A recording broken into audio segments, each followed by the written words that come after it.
আজ বানিয়েছিলাম চিকেন চাপ, খুব সহজ পদ্ধতিতে। আমি এই চিকেন চাপ বাড়িতে বানিয়ে থাকি। আমার বাড়ির সকলে সেই চাপ খেতে ভালোবাসে।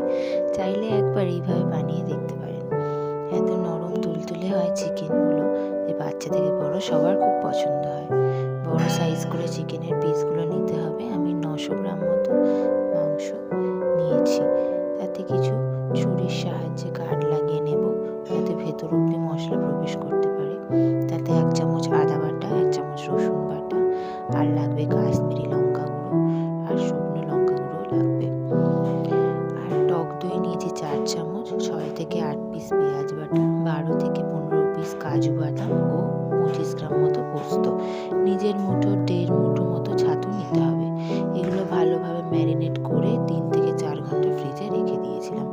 4 ঘন্টা পর ফ্রিজ থেকে বের করে একটু রেখে কড়াইতে পরিমাণ মতো সাদা তেল, 4 চামচ ঘি, গরম মশলা যেমন এলাচ, দারচিনি, লবঙ্গ, শুকনো লঙ্কা দিতে হবে। গরম হলে মাংসগুলো একটা একটা করে কড়াইতে দিয়ে বাকি মশলাটা ঢেলে দিতে হবে।